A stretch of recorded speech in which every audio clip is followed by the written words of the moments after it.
Hi, good evening, everyone. Good evening, good evening, good evening. Welcome to today's live.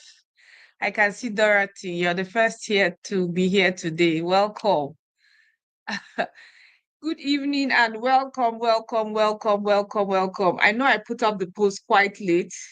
I almost, honestly, I almost canceled today's session last minute because um when I'm having these sessions, I like to be, how will I put it now? I like to have a quiet moment. And my spouse was not around. He had some appointment. So it was just me and my daughter. And I know that if my daughter comes, she'll come and start scattering everywhere. But thankfully, he came on time. So I was able to quickly put up that post. If not, I would have canceled last minute. And I didn't want to disappoint you guys for today's session because today is the last day for, what do you call it now? For all the provinces. Rose Anthony, thank you for joining. Thank you so much. Thank you.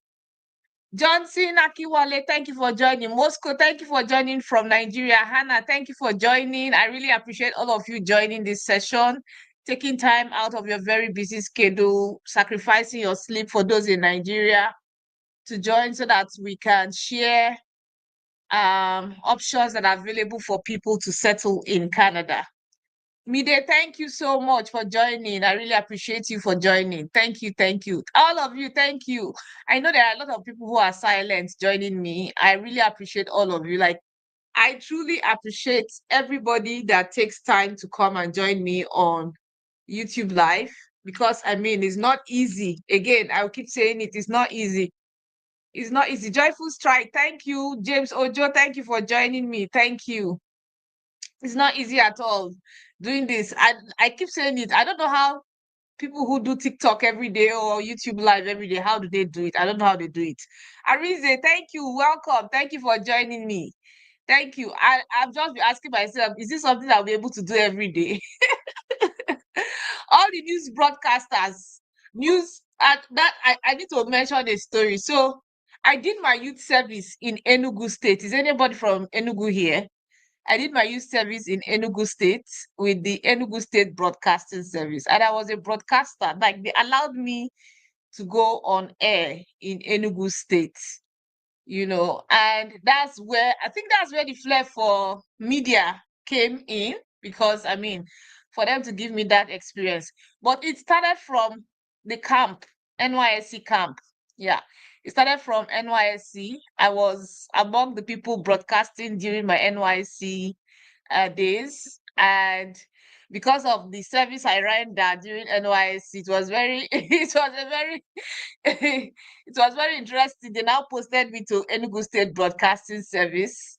So I did my 1 year youth service in Enugu State and I enjoyed myself. But if you ask me how many places did I go to, I'll tell you I can't count because I don't know what's wrong with me. I was always indoors, kind of. And funny enough, University of Nigeria, Enugu campus was behind ESBS. For those who are from Enugu State, was behind ESBS. But if I tell you that I just went to that campus just once, but I know what's the name of that school again, that polytechnic. There's a polytechnic. I'm forgetting the name. There's a polytechnic in Enugu State. It's I'm forgetting the name again. Hi, Amina. Thank you for joining me. Thank you so much. Aki, my oga at the top, thank you for joining me. So yeah, yes, IMT. Thank you. Thank you, Moscow. Thank you for reminding me. IMT. I went to IMT Enugu. My cousin was attending IMT and I was visiting him at the time in IMT. So those are the places I know. Like, if you ask me if I really explored Enugu State, I don't think I did explore. I was just go to work, go home, go to church, go to where else? Go to the markets. And I was living at Park Lane. So and they used to do adoration. Adoration close to Park Lane which whatever. I can't remember, but adoration ground was close to where I was living. So I mean, you could imagine. Anyway, so that's just a brief background of how this whole media thing started, because I was never a media person. I just plugged myself into media during my youth service, during camp. Yes, and back adoration. Thank you, Moscow. Thank you so much. I plugged myself into youth media during youth service. I was part of the broadcasting team. In fact, I was the one championing the broadcasting team during the camp in Enugu. And then because of that, they posted me to the Enugu State Broadcasting Service. So I would have been a broadcaster. I would have been one of those big broadcasters in Nigeria. Ask me what happened. So after my youth service, I tried to join most of the broadcasting stations, but they were not forthcoming. I even traveled to Lagos. I went to meet. There was this popular guy. Then he had a popular show. I can't remember the guy's name, but if I remember the guy's name, I'll talk about it. He had a popular show. Then I went to meet him. We talked and all of that, but nobody was giving me attention those days. Nigeria now. And me, I didn't want to wait for anybody to call me. So me, I'm just like, okay, let me look for another work now, since broadcasting is not working. But I really thought I would go into the broadcasting, like, because I mean, from NYSC straight, I was hoping for broadcasting. I tried all the radio stations, tried all the TV stations, but it didn't work out. So I had to deviate. And for it to come back again, for me to come back to YouTube and start YouTube, it would have been interesting if I was one of the good broadcasters in Nigeria then, Abby.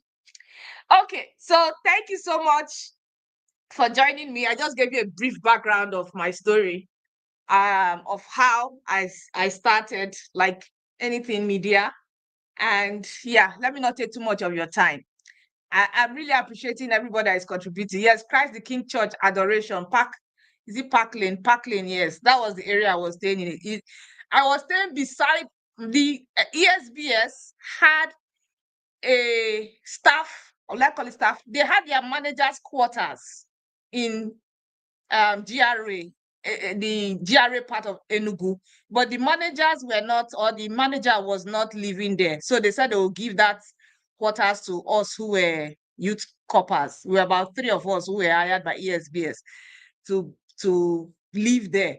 And beside the house was Ojuku's house, Ojuku's wife's house, Bianca, besides ESBS manager's quarters.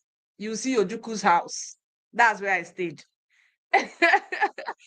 Anyway, so that's my story. As I'm just talking, I'm just remembering everything, just remembering the road and all of that. And adoration every Friday, the road to that place was always busy. Anyway, his special kids, thank you for joining. Udwak, thank you for joining. Thank you so much. Johnson, thank you. Thank you so much for joining. Joseph, thank you for joining. Okay, so let's just jump into today's session. Let me not waste too much of your time. Today is Northwest Territory. Well, I don't know, but there was one new house he was building in that GRA area. It was even GRA. Parkland was in GRA, yeah. There was a new house he was building in GRA then, and he had not moved in then, but that was where I stayed. Okay, so let's talk about Northwest Territories. Northwest Territories, like their sister or brother, Yukon, they are also the same. They fall into the same category of immigration type, where the employer has to apply for you. The employer will be the one to apply for your nomination, not you. So, and because the employer would have to apply for your nomination, the only work that you have to do is to search for those employers that are applying for nomination. And they have about 4 streams: the skilled worker stream, entry-level stream, express entry stream, business stream, and then francophone stream. And I'm going to say this, I think Northwest Territories, the measures they put in place is just too stringent as far as I'm concerned, because what they are saying is, before your employer can apply for nomination for you, you must have lived and worked in Northwest Territories for 18 months. I mean, how many people are willing to stay in Northwest Territories for 18 months just to get an employer to nominate you. So that alone is discouraging. Like, it is discouraging. If you don't have a 2 years program that gives you a 3 years postgraduate work permit, going to Northwest Territories to see if you can get nomination is, I don't encourage, is one of the provinces I will not encourage anybody. I say province, sorry, territories I will not encourage anybody to go, because they will tie you down. And if you have plans of, wanting to just quickly get your nomination, it's not going to work, because the minimum requirement is you must have lived and worked in the Northwest Territories for 18 months. They don't even have the graduate stream. The express entry stream, the same thing. You must have lived and worked in Northwest Territories for a Northwest Territory employer for 18 months before you qualify to apply for the express entry stream or the skilled worker stream.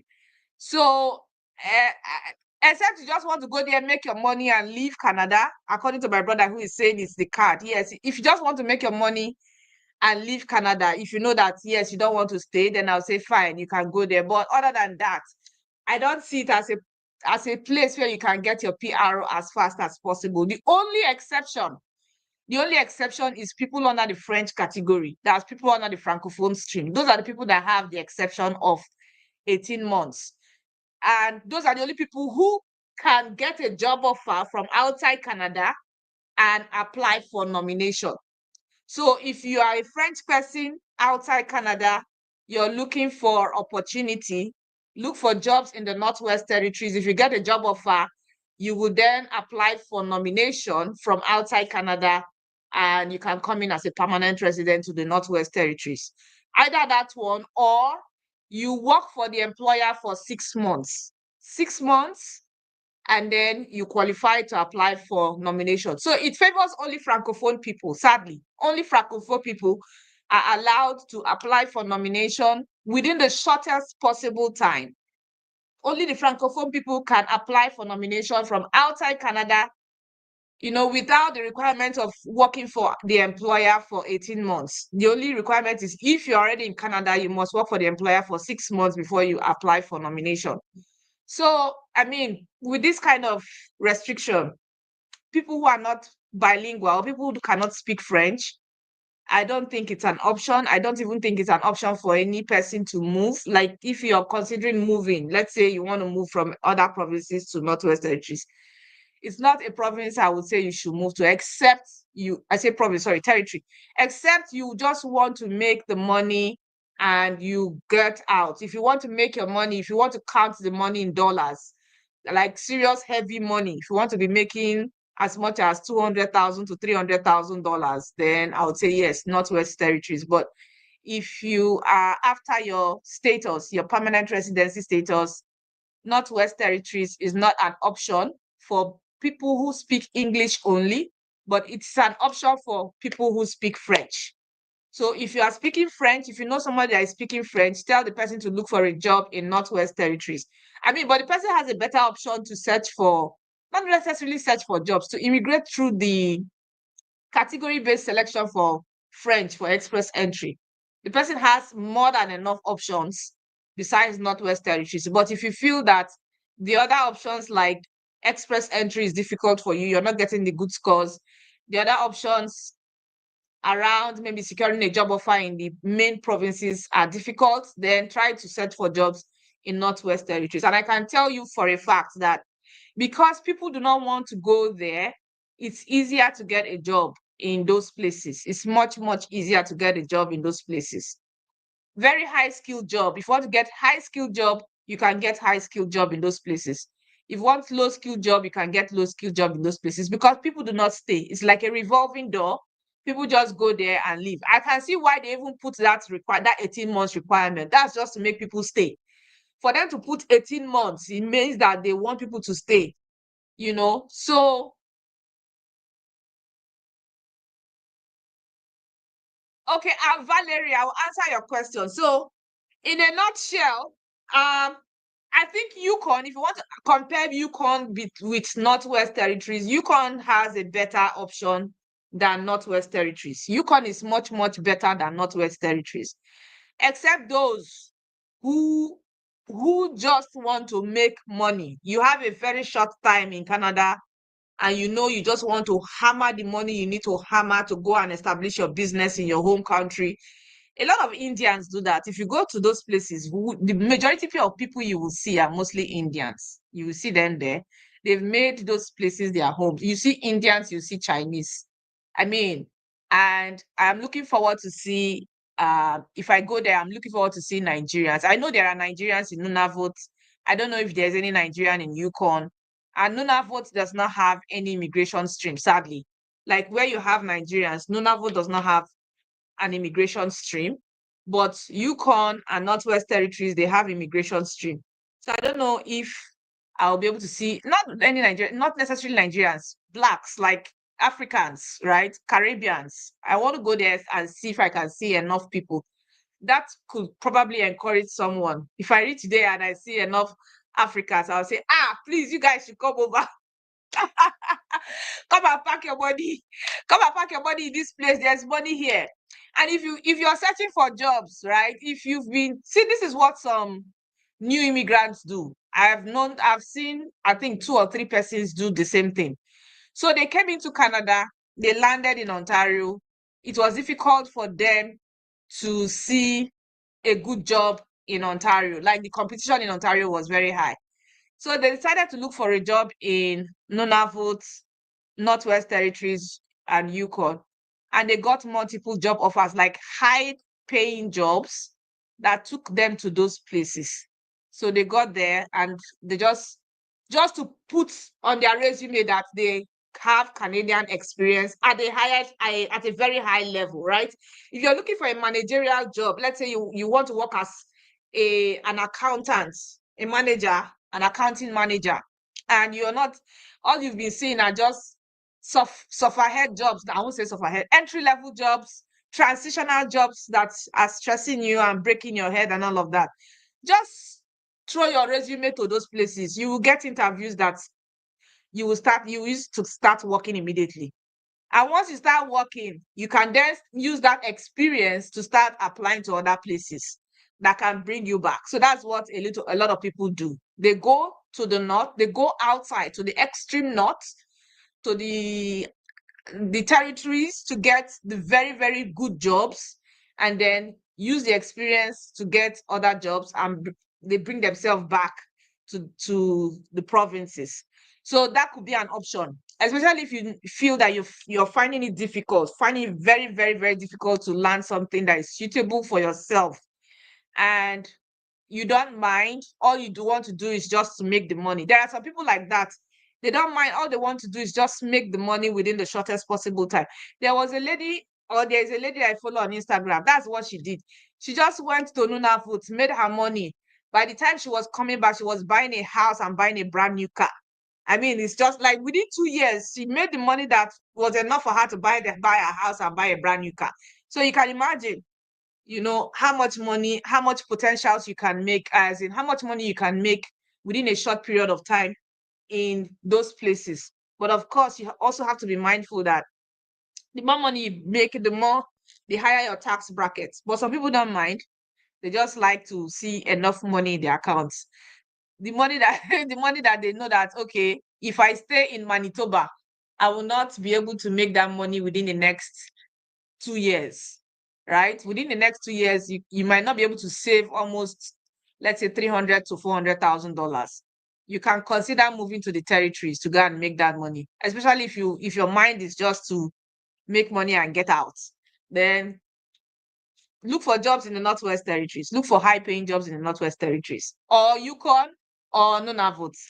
And funny enough, I mentioned yesterday my sister's sister-in-law and her spouse are actually in Nunavut. They've been in Nunavut for more than 10 years. They've been in Nunavut for more than 10 years. Like, can you see a Nigerian that goes to the Northern Territories and say they don't want to come back? Those are those people. They've like built roots there. They don't feel like living there anymore. Me, I cannot stay in a place where is like it's cold almost all year round. Like, I don't know. I don't know how they are doing it. Well done to them. Anyway, so that's it for Northwest Territories. Again, in summary, if you want to move there, you have to work with the employer for 18 months before you qualify to apply for nomination. It only favors Francophone people. If you're a French person, if you're looking for opportunities, search for jobs there. Like if you're a Francophone person outside Canada, search for a job. Your employer will help you get your nomination. With your nomination, you apply for permanent residence, and then you're coming in as a permanent resident. It's only French people that are exempted from that 18 months requirement. And if you want to establish your business in Northwest Territories, you can also establish your business there. But I don't know what kind of business will thrive in those places. I don't know. I need to go and see things for myself first before I can recommend anything. Okay, so we'll start answering questions today. Let's not waste time. Let's start answering questions today. And hopefully I answer a lot of questions. Okay. So I'll start with who do I start with now? Okay, let me start with Amina. Please, lest I forget, can you clarify which of the dollars you mean when you say proof of funds? Is it US dollars? It's Canadian dollars. It's actually Canadian dollars. All the proof of funds are supposed to be in Canadian dollars. But if you have US dollars to present, then it's fine. Because US dollars is a higher currency than Canadian dollars. So fine. You can present your proof of funds in any currency, whether it's British pounds, whether it's US dollars, whether it's Nigerian naira, whether it's pesos, whether it's yuan, any currency at all in the world, you can present your proof of funds in those currencies, but you have to convert what is the Canadian value, because the proof of funds amount is quoted in Canadian dollars. So if you're presenting naira and they say proof of funds for one person is, let's say, study permit 2635 card, that means the equivalent of 2635 card in naira is what you're supposed to show, right? So whatever currency, the equivalent of the amount in Canadian dollars is what you're supposed to show in whatever currency. But the main amount is in Canadian dollars. Okay, I'll move on to the next. A non-express entry for non-express entry applications, the national identity card requires both a start date and an expiry date. Yeah, okay.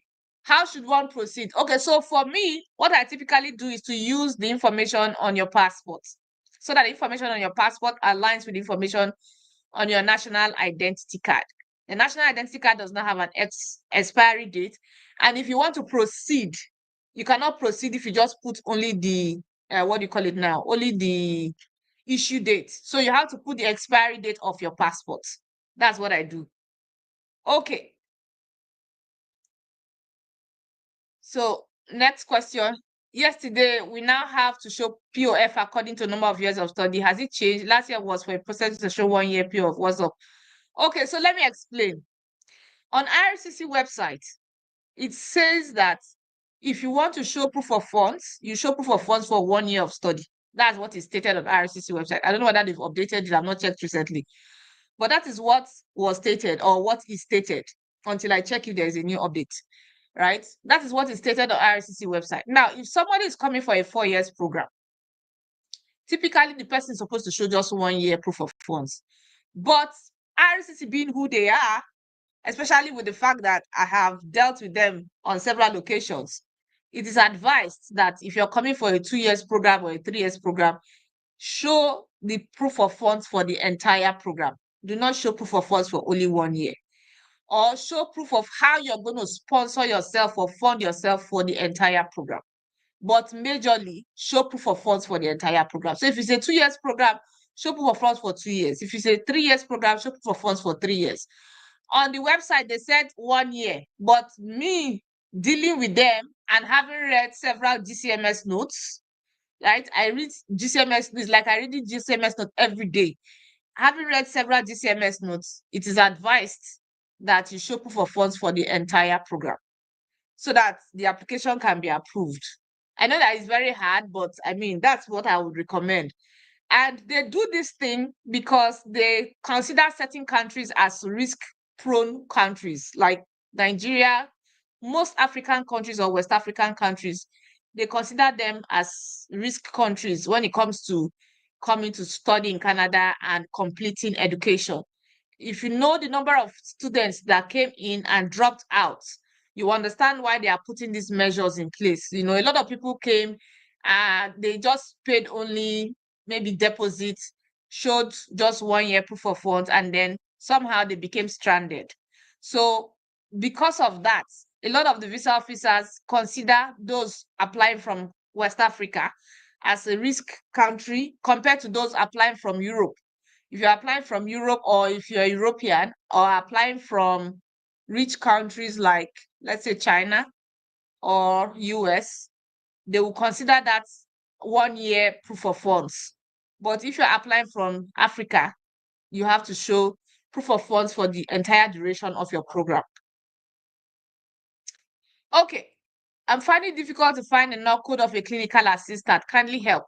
Okay, knock code for a clinical assistant. Let me just quickly see if I can just open and search knock code of clinical assistant. Typically, it's supposed to, if you check Alberta website, that's Alberta Provincial Nomination website, you see the knock code there.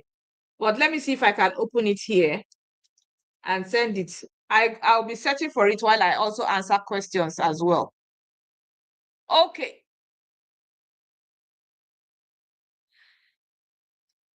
Let me go and confirm. I will go to Yukon. I will confirm if there's an Igbo man, there's a Yoruba man, or there's an, of course, Hausa people, they don't travel. Am I wrong? I don't, like, the Northerners, like, they like their, how will I put it now? They like their comfort zone, and I like them for that. They are very, very confident in where they stay. I mean, I hope you're not offended, though. I mean, I hope you're not offended, because I know that the Northerners, I've only seen one Benue and one Kogi. I've not seen anybody from, let's say, Sokoto or Kano in Canada. I've not. I have a Benue friend. I have Kogi. I have Plateau State, because I traveled to Plateaus sometime when I was young with my dad. So I've not seen anybody from Kano State in Canada. I'm looking for somebody from Kano State in Canada. I want to be that person's friend, please. I really want to be that person's friend, somebody from Kano State. Funny enough, my husband stayed in Kano State for a while, when he was growing up. So let me just quickly look at clinical assistant.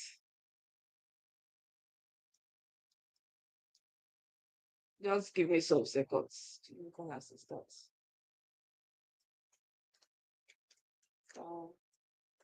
Assistant.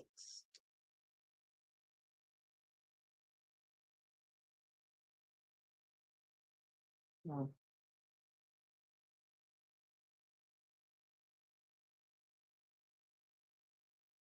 Okay, this is what will happen. Instead of me taking time to search for this thing, I will search for it. Please just send me an email if it's possible. If you can send me an email so that I can search for it and give it to you. You get it through email. Okay.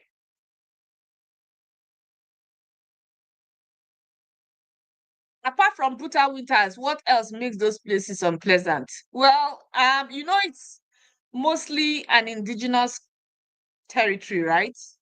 It's mostly an indigenous territory. So you have mostly indigenous people there, and they have their cultures. Like, they respect their culture so much. They like their culture so much.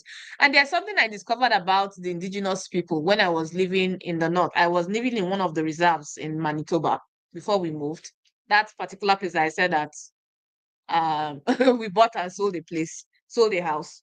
So one thing I discovered was that if they had some kind of traditions or culture that was similar to, or that is similar to the African culture, where if you commit a crime or if you do something that is bad, you can be banished from your community. They have something like that going on in Canada till today, where if you do something very bad within the community, they will banish you. You will not near the community I was surprised. Like I was shocked when I saw it, when I read it, and they will publish the names on their community page. They'll publish the names of the people, publish their faces. These people have been banned from the community reserve. They should have no business to. They cannot come here. They cannot see anybody. They cannot come and visit anybody. We do not want to see them. If they trespass and come, they will be arrested. And I'm like, wow. So this is happening here. They have similar cultures. Like even their powwow dance, right? Their powwow tradition and all of that they dance. All those that drum that they are hitting. I see it as an African drum that we also hit in our own side. You know, that their ribbon skirts that they wear and all their beads and all of that. And it's just what is the only thing that amuses me about indigenous culture is the name. The names that they answer. Some of them answer very funny names. Eagle beard, eagle bird. But they are very interesting people. They are interesting to live with. And if you meet the nice ones, they are very nice. Like they are very, very nice. And they eat raw meat. They eat raw meat in some places, not all. They go hunting, kill the meat, and then eat it raw. In some places, not all. If you've not lived in if you've not lived in an indigenous community, you won't understand. But they are very nice people, like very, very nice people. Okay. So what else? Also, if I have a spouse and 4 children, I decide that I only want to immigrate with 2 children. Can I only put information for 2 children? Yes. You can only put information for 2 children on your application, but on your family information form, you're putting information for every of your family member. So it depends on the type of application you're submitting. Are you submitting a study permit or a visiting visa or a permanent residence application? If you're submitting your study visa, typically you fill the IMM 5645 form. And on that form, you have information concerning your spouse, information concerning all your children, and there will be a checkbox by the side for you. That is if you're using the GC key, right? There are 2 types of application portals. You have the GC key, you have the new portal that doesn't require you filling any form. You just fill online and upload your main documents and submit. But for the GC key, you have to fill the IMM 5645 form. And again, by the side of the IMM 5645 form, you have to check the box of those who are accompanying you, because they'll ask you a question. Is this child accompanying you? Check yes. Is this child accompanying you? Check yes. Is this child accompanying you? The one that is not accompanying you, put no, put no. But on your application form itself, the 2 children that are accompanying you, you have to create their own profile and fill their own forms. Because if you don't do that, that means they will give you visa, they'll give visa to only you, and they will not give to the 2 children that are accompanying you. And you have to explain why you're leaving the other 2 children behind. So yes, depending as well, if you're doing the permanent residence application, you have to fill the information for all your children. And then while you're filling it, they will ask questions concerning accompanying or non-accompanying. So that's how it works.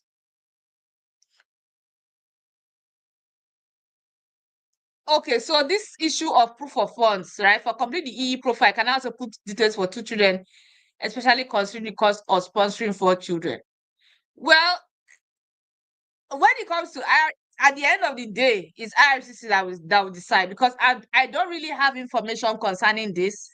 You know, where you have to split children just to consider your proof of funds. I've had a situation, or I think somebody mentioned that they had a situation where they could not put the whole family members in their application. They just had to put only one person because of proof of funds to show for permanent residency.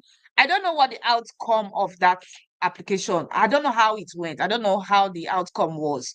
So right now, I've not done my research in that part to know if there is any implication if you just put only 2 children and then the other 2 as non-accompanying, just because you want to sponsor them and avoid proof of funds, right? I don't know. I've not seen a case like this, and I've not really researched something like this for me to know. The one I know, they've not gotten any decision yet for me to know if it was successful or not. If they have gotten a decision that the application was successful, then I'll say yes, somebody has done it before. But I have to do proper research, and then probably give you a feedback on that, or probably ask the same questions tomorrow or maybe sometime and then I'll give you a feedback on that. Okay.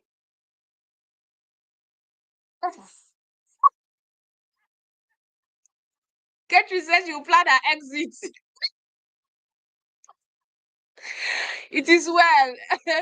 It is what of Indians? If you see an Indian there, you should be relaxed a little bit. Indians or Chinese, they also travel a lot. Like they also go to a lot of places that you don't see people. They are everywhere. Indians, the Chinese, they are everywhere. Like in the net in the very hinter areas where nobody wants to go to, you see them there. Okay. With my doctor foreign work experience, how do I prove my work experience in my PMP and PR application if I'm using a clinical assistant job offer? Okay, so with your doctor foreign work experience, how do you prove how do I prove my work experience in my PMP on PR if I'm no, if you're using a clinical assistant job offer under PMP, typically the requirements under PMP non-express entry, right? PMP non-express entry does not require you so much. I think 6 months work experience as a clinical assistant is fine. Then you can put your doctor experience, right? It is, of course, because if you get a job offer as a clinical assistant, you are using your medical qualification to work as a clinical assistant, but you cannot use your medical knock for your for your PMP application. You use your clinical assistant PMP knock for your PMP application. Your experiences will still show as part of your previous work experience, and then you will use the doctor's knock for those experience. But for your PMP, you use your clinical assistant knock for your PMP application. And typically, you just need 6 months work experience, depending on the province. Some provinces will say 6 months, some provinces will say you should work 1 year. But typically 6 months, minimum 6 months, especially if it is provincial nomination. They don't really look at 1 year work experience for provincial nomination. Where they look at 1 year work experience is express entry. That's where you have to prove 1 year. But with 6 months work experience for provincial nomination, you're good to go. Okay.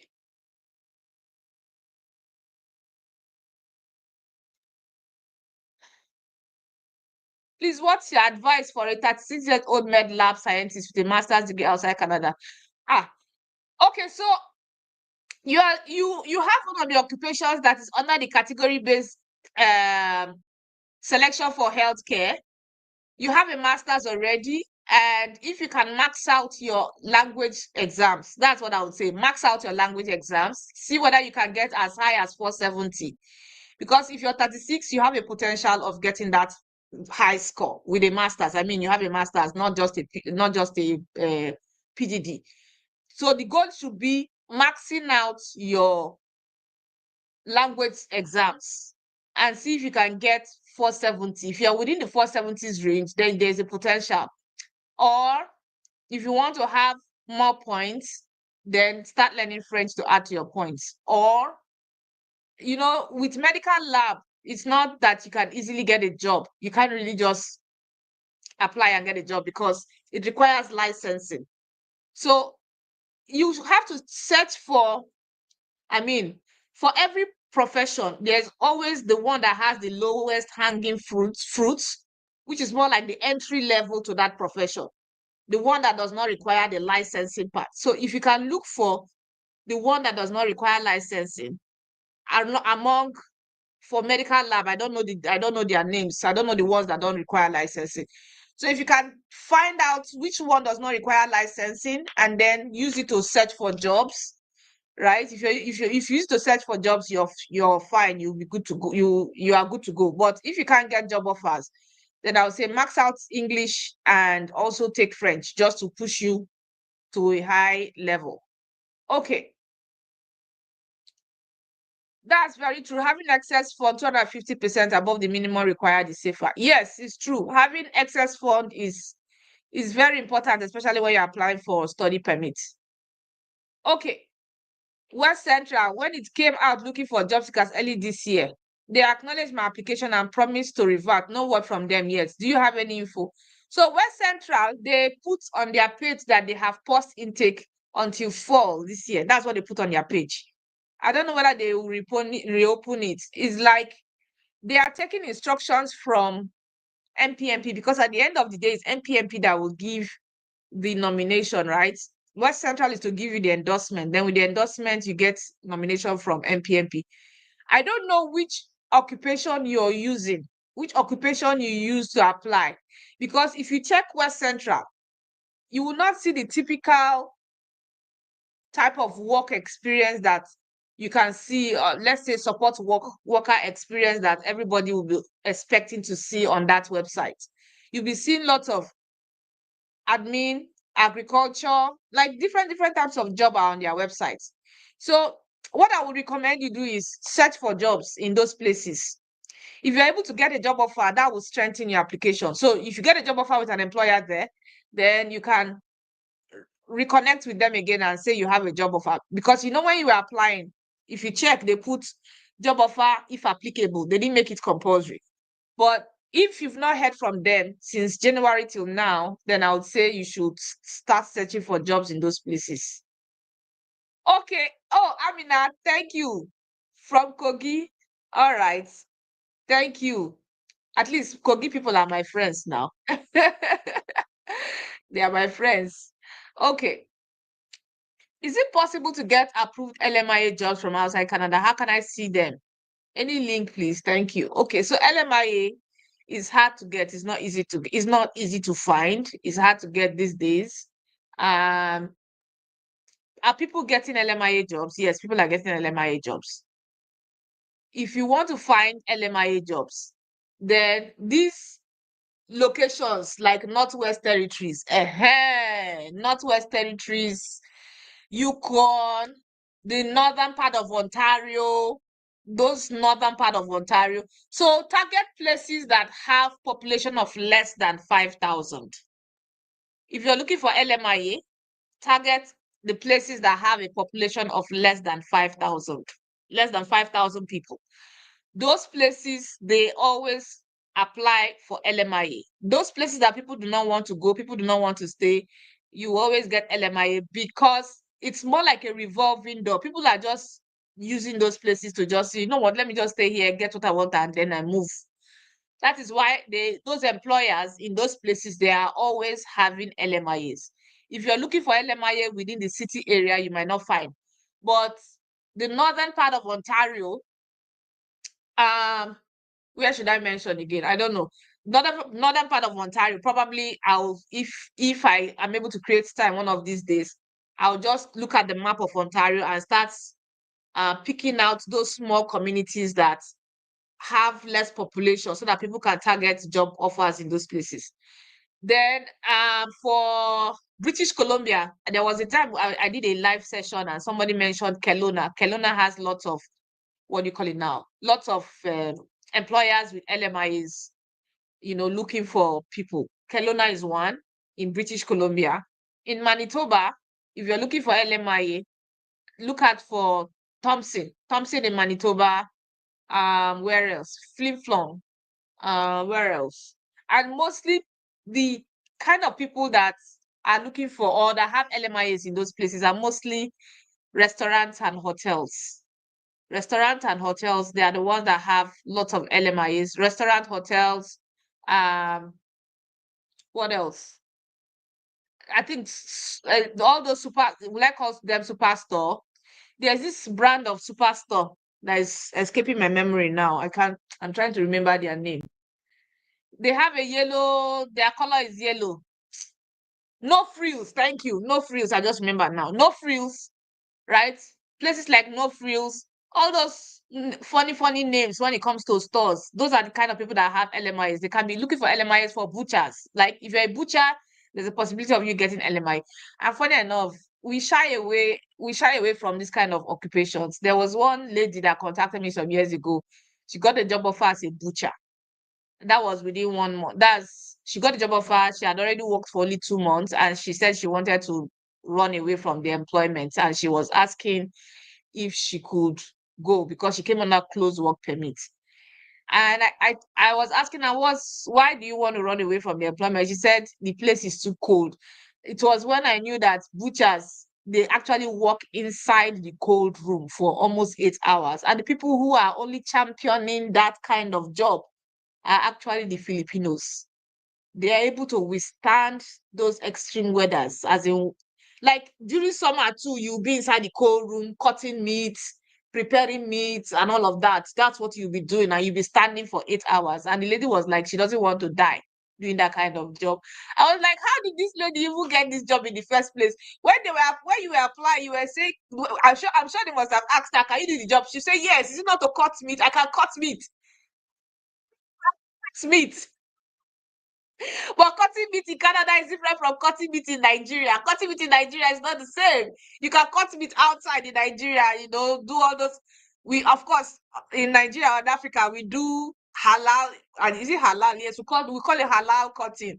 But in Canada, the cutting is different. And then you'll be in the freezer, in the cold room, cutting those things for 8 hours. So I felt sad for her, because the condition with which you can apply for vulnerable open work permit. I mean, that's the only option that was available to her, because what she had was closed work permit. So the only option to apply for vulnerable open work permit is if the employer is not paying her. But in this case, the employer is paying her. Like, she didn't have any excuse, or she didn't have any reason. The only reason she had was she was looking at the long-term health impacts, or long-term health implication of standing and working in the freezer cutting meat as a meat cutter. So back to your question, if you're looking for LMIA jobs, there are, right? But it depends on the type of work. Some restaurants, yes, mostly restaurants are always looking for employees, because people do not stay. Hotels are always looking for employees, especially in those off areas. And then they are looking for meat cutters as well, meat cutters and all of that. But there are still LMIA jobs for main, like, good jobs. There's even a list. I think I need to publish that list, or I'll put it on the community tab. That there's a list that the government of Canada publishes. Is a data set. They publish it quarterly on the companies they issue LMIA to. So I'll put that list on my community tab, so you can go there and you will see all the companies that they have issued LMIA to in the past, and you can contact them if you want to contact them. Now, one thing you need to know about that list is that some of them are numbered companies, and I'm going to explain what numbered companies mean. So in Canada, there are two types of company registration that you do. You can do a company registration and you put your name, like my company registration name is can.info, right? That's my company registration name. Or you can select a numbered company registration name, like number. They'll put a number, and then you see, is it BC or British Columbia, something like that. It starts with a number. It will generate the number automatically by itself. So in most cases, what you will see on that list, you will find the main name. You also find numbered registered companies. For numbered registered companies, you might not be able to find the original companies, except maybe you do an extensive research, a deep research, to be able to get their original names out, or their trading names out. But if you see the names of companies that are not numbered companies, you can just do a Google search and reach out to them. That's the original list from the government of Canada, and they publish it quarterly, all the LMIAs that they have issued. And for the quarter or for the year, you will see that list, and the different types of occupation that they issued LMIAs for. So on that list, you'll find all sorts of occupation, whether it's human resources, whether it's IT, whether it's doctor, whether it's nurse. You will see all of them on that list. And if you feel led to reach out to those employers, if they have new LMIAs or any pending LMIAs, free to reach out to them. So I think that's the best I can do. I'll just publish that particular link so that you can have access to it. All right. Okay. Take up French study and get qualification to boost one's profile looks tempting, but I hear the exams are difficult and cost of the exam expensive. So yes, the cost of the exam is expensive and the exam is difficult. Yes, of course. If you ask me to go and write that French exam, myself, I don't think I will pass. It's been how many years I left school? I don't think I'll. Anyway, I can brush up. I don't think I will get to the highest level. Funny enough, I think I mentioned before that I graduated with a 2-1 in French. I graduated with a 2-1 in French. And if you ask me today to go and write the exam, I'm just laughing at myself. I don't think I'll be able to be at that level. Then I was young, my brain was very hot, fresh, hot, and all of that. But now my brain is thinking plenty things. So yes, the exam is very, how will I put it now? It's not easy, but I typically recommend TCF because a lot of people have testified that TCF is easier compared to TEF. So if you take the TCF version, it's fine. Maybe I will challenge myself and go and prepare and write the exam. I see whether I will pass. Please, who will be my French buddy so that we can learn French together and go and write the exam? Please, I'm looking for somebody that will challenge me to go and brush up my French and write the French exam. Anyway, is there any hope for French draws anytime soon? We are hoping for French draws. We are hoping. I've not checked today whether they did one, but I mean, of course, French, they are prioritizing French between now and 2026 and the end of 2026. From this year till the end of 2026, they are prioritizing French language. So please jump on it and take advantage of it because by the end of 2026, they might change the category-based selection again. They might say they don't need French people anymore. And maybe they might say they want only English people. We don't know. Or if they come and say they want Yoruba language, some people will protest. Okay, anyway, next question. Where will we get this our education certification video? You see, this is what, okay, so let's leave it for, by God's grace, let's leave it for Sunday so that I can have enough time to put it together. Let's leave it for Sunday, by God's grace. Okay. Is it true that your foreign work experience must be the same as your Canadian job experience to be eligible for an EE? Must the NOC codes be the same? Foreign work experience the same as your Canadian job experience? No. You can have different NOC codes in your Express Entry profile. You only choose one primary NOC code, right? Your primary NOC code that is qualifying you, that's what you use. At least you must have at least 1 year experience in that primary NOC code. But if your secondary NOC code are different, you are good to go. So I have NOC code as a drama teacher. You can have NOC code as a supply chain analyst. You can have, in the lifespan, like everybody's life keeps evolving every year. Tomorrow I might come and say, I don't want to do immigration consulting anymore. I just want to do something else. My NOC code will change, right? That's how it works. So let's say you were a teacher when you started, and then from teaching you evolved to marketing. From marketing you evolved to human resources. From human resources you evolved to business development. All these ones are your experiences and they have different NOC codes. So they have to be your Express Entry profile as long as you can provide reference letters for them. But your primary NOC code is the one that qualifies you to apply for permanent residence. And it doesn't have to be the same, right? It doesn't have to be the same. You just meet the minimum requirement of that primary NOC code of having at least 1 year work experience in 1 year work experience or 6 months work experience if it is category based. If it is the general Canadian experience class, because they've stopped the general draws like general. If it is the general Canadian experience class draws, then you can use any NOC code that falls between 0 to 3. Sorry, it has to be within 0 to 3, not 4 and 5. 4 and 5 do not qualify for Express Entry, so you have to be very careful with your NOC.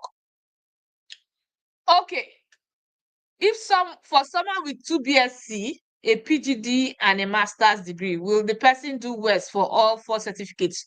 Just do WES for only your master's. Only the highest qualification that you need WES evaluation for. You do not need WES evaluation for the lower qualifications. Your highest qualification is what you need WES evaluation for. Okay. In EEPR application section for address is not accepting except one of the dates overlap. When you say section for address is not accepting, I'm a bit confused. It has to accept it now.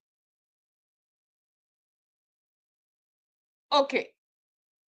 How can one reach you privately? Okay, so you can book a session, although I've closed my calendar because I mean I'm already over, like I won't lie to you, I'm already overwhelmed. I had to close my calendar because I mean backlogs are piling. They are piling. I need to clear them out. So my calendar is currently closed. If you see any open slot, fine, but my calendar is currently is currently closed. So until my calendar is open, my booking calendar is open, you can join us. If you want a one-on-one, just send an email. Let's see if I can squeeze out time. I have a lot of pending applications or clients applications that I need to attend to. So that's why I closed my calendar for now. So that my customers or my clients are not suffering. They'll come and tell me, I saw you doing live, but you left my you left my work. Please don't be offended. If you see me doing YouTube live, please don't be offended. I have to. It's the commitment I have made for now, please. So you can send an email. Let's see with that whether I can squeeze out a time. But like the whole of this month is already closed. I've closed it because some people have already booked some to an extent, but I need to catch up with a lot of work. Okay. So let me put my email again in the comment section. hello@caninfoconsult.com. And I have lots of emails I've not responded to. I'm trying to respond to those emails. Please bear with me. Yes, what do you call that French school again where one can learn French? Alliance Française. Alliance Française. You can learn French with Alliance Française. There are also other, how will I put it now? There are also other online French tutors, popular ones that are teaching people French as well, that you can learn French. Even me too, I'm looking for where to learn French. I want to write the French exam and come and show you people my results that I passed. Okay. I just finished postgraduate certificate for addiction and mental health, but this will give me 1 year PGWP. I also got an offer for RPN. Please advise. You got admission offer for RPN. Please clarify. Did you get admission offer for RPN? If you did get an admission for RPN and you have the financial resources to continue your education, then I would say do it. But if you do not have the financial resources to continue your education, I would say position yourself to get the necessary experience and apply for express entry. I don't know what your age is for me to give you a proper advice. If I know your age, if I know if you have a master's, I should be able to gauge what your potential CRS scores will be. So probably I will need more details from you. Okay. Is it in order to reveal a truth, especially those in Nigeria? Getting a job offer is almost impossible except doctors or RNs. So getting a job offer is impossible, but again, there are people that are still getting jobs, right? There are still people that are still getting, they still have the network to get jobs. So I won't just, because it's difficult, make a blanket statement to say, no, people are not getting jobs. People are getting jobs. One of our community members, she got a job offer as a baker and she applied for LMIA work permit with her spouse and her children, and they got it and they came. Was it not 2 months ago? They landed, this is August. They landed early July, right? They landed Canada early July. So people are still getting job offers. It's just the connection. You need to have the connection and the network. Again, I warn, please, if they ask you to pay money for the job offer, please run away. I mean, it doesn't make any sense paying for job offers. Okay. How can those in Canada benefit from the health draw? Because most people switch to health here in Canada, and CEC isn't a category-based draw. CEC isn't a category-based draw. So you benefit from the health draw through the category-based draw for health, right? You're not targeting CEC, you're targeting category-based draw for health. So if your points are high enough, position yourself, get the 6 months work experience. Minimum requirement is a 6 months work experience in a healthcare occupation under the category-based draw. And then you create your profile and you're good to go. When they want to do the selection, they will invite you to apply. You do not need to wait for CEC. CEC, you have to get 1 year work experience. But you add your prior experience from your home country plus your 6 months work experience in that particular category, and you're good to go. Okay. Nova Scotia had a massive advertisement seeking for healthcare. My sister and I put in same application. She used her UK experience. I used my Nigerian. She was contacted, but not. Yeah, so I've said it before. I've said it over and over again that most UK experience are recognized, whether it's PCA, personal care attendant, or support worker. Most UK experience are more recognized than Nigerian experience. And because they feel that they don't want to have to explain too much of protocols when it comes to the workplace, that they feel that UK people will understand better than somebody from the Nigerian workplace just coming to start working in Canada. So if you have nursing experience, I don't know, do you have nursing experience from Nigeria? Please let me know. So because that's one of the topics I want to talk about, especially those who are nurses looking for opportunities. I've said it before, if you're a nurse looking for opportunities, look for work opportunities as a personal care attendant or support worker. That would help you, especially within the AIP region. And the thing Nova Scotia is doing, I honestly, sometimes I feel that we do not really have enough people that are advocating for us. That's what I feel. I feel that we do not have enough people with the audacity to advocate for our community. If you have enough people advocating for our community, then we'll be getting some of these perks that our colleagues get. I feel that those of us who are also in the workplace, although not me, I've been out of the workplace for a long time now, we are not really would I say play the politics that other communities are playing. I don't want to use the word politics, but I feel that certain group of people, like the Filipinos and the Indians, they've been able to, I don't know, would I say they put a good face? I don't want to use that word, putting a good face, but they've been able to build a name for themselves in such a way that the government is signing agreements, provincial agreements with the Filipino government to bring nurses. Do we wait for somebody to do that for us? Like, do we really have somebody that can speak on our behalf, on our community's behalf, and say, okay, we want to sign an agreement with the Nigerian government to bring nurses? Do we have such people? I don't think we do. And I don't know whether we have put in enough effort for them to really see us, or is it just the general bias? Of course, you know, the general bias of racism, skin color issues. Is it the general bias that is affecting us as a people?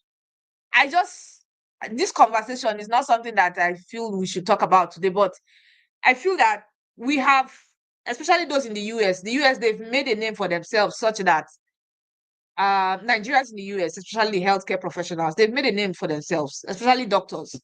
You will hear them, is a Nigerian doctor doing this, doing that, doing that. But in Canada, we are still trying to make a name for ourselves so that it will benefit the larger people, the larger community. And to an extent, we are trying. It's not as if we are not trying. We are trying, but we still need to go up there so that they can acknowledge us. I mean, Canada is a diversified country. We have lots of Black people here, and we should be able to feel represented such that if we make a case, they should, listen to us and give some concession. If they are giving concession to or signing agreements with India to bring nurses, if they are signing agreements with Filipinos to bring nurses, then they should be able to sign agreements with Nigeria to bring in nurses. That's what I'm thinking of. Okay. So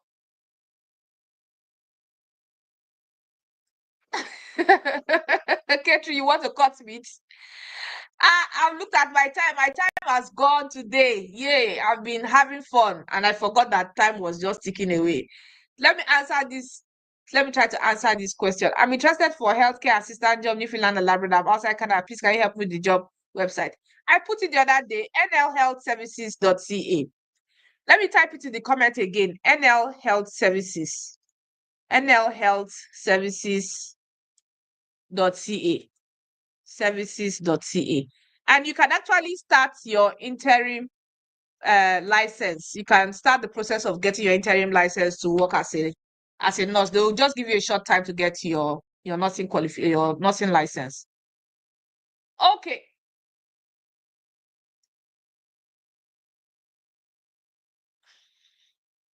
Valerie, what's the difference between getting LMIA jobs or getting job from job bank? What will enable you get nomination or points in EE? None of them. None of them will enable you get points in EE. They've scrapped it. They removed it because there was abuse. Of course, you know, when there's an abuse, the government will find a way to close something. So there was abuse. People were buying LMIAs, and because of that, the express entry scores was just going up and up. It was not coming down. So they removed that LMIA points for job offers, right? So if you get a job offer now, the only advantage you have is if the job offer falls within one of the communities under RCIP or AIP and it's from a designated employer, then you're good to go. You apply for PR under those pathways. That's the only benefit. So LMIA jobs typically do not come with those pathways because those pathways are non-LMIA jobs. They are, how will I put it, LMIA exempt jobs. Okay. Apply for a new study permit adversely affects your already issued PGWP. No, it's not going to impact anything. As long as you explain the condition that is tied to you apply for that study permit, right? If there's a condition, especially you're explaining the condition, you're providing evidence of those conditions. Evidence. If your job requires you to study and they are saying without you getting this particular license or qualification, we will terminate your job offer. If it is written in black and white, highlight it that this is the condition based from my work that I have to study to get this license to continue working. So explain it in details and then provide the evidence to support that condition. Okay. Your appointment, I thought, wait, let me see, because I know that there was an appointment that was scheduled for today that the person did not attend. I'm just thinking it might be you. Did you check? Because I think your appointment was for today.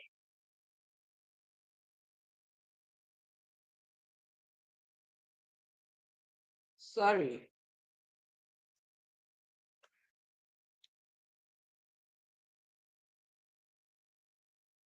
Your appointment was for today. You missed your appointment, sir. Go and check the calendar again. You missed your appointment. You missed your appointment, and I was happy when you missed it. Sorry, because I had a lot of things I was doing. I was like, this person should not join the appointment today. Oh. And luckily, you didn't join. You missed your appointment today. So we have to reschedule you. Okay, so I have to run now. I've spent so much time today. Thank you so much for joining me. Thank you for taking time out of your very busy schedule to join me. I'm so grateful. I'm really happy that you joined me today. If I've not answered your question, please join me tomorrow. Agnes, completed 2 years close. Can my husband and children join me here in Canada? Yes, your husband and children can join you, but you need a job offer to support your husband's SOWP application. Tips for finding a clinical assistant job without QE1. Okay, so probably when I talk about medical profession, I'll talk about the tips. I'll even talk to my friend, one of my clients' spouse that got that offer without QE1. I'll ask them how they did it. They are even in Ontario. I'll ask them how they did it so that I get more tips from them as well. Okay, so thank you so much. I have to run away now. Thank you so much. I was really having a nice time today. I didn't want to stop. So tomorrow, by God's grace, I'll be back. And again, so tomorrow we don't have any province we are treating. We will start with the professions. Each profession, how to position yourself to get PR, profession by profession. We'll do, I don't know which one should we start with first. Should we start with nurses or should we start with medical doctors first? Because it's going to take some hours of research. And I'm just thinking how I'll be able to manage them. I really want to give a comprehensive information, right, concerning how each professions can position themselves. Please, so tell me in the comment section, which one do you want us to start with? Medical doctors or nurses? So that I know that I'm preparing for them tomorrow. Doctors and pharmacists, nurses. Or do I put all of them into one. No, I can't put all of them into one video or one live. Okay, so let me start. I will start with nurses, right? Let me start with nurses because I mean, I have the nurses' own. Like I have them in my head, right? Like I have everything in my head. So I'll start with nurses. For doctors, because clinical assistants are involved, I'll have to do extensive digging and extensive research for clinical assistants. So let me start with nurses tomorrow. And then tomorrow is Friday. On Saturday, by God's grace, on Saturday, I will have enough time to do enough research for medical doctors. Then on Sunday, it will be teachers. On Sunday, it will be teachers. Then any other profession going forward. Yeah. Okay. Thank you so much for joining me. I want to wish you a lovely evening. See you tomorrow. All right. Bye-bye.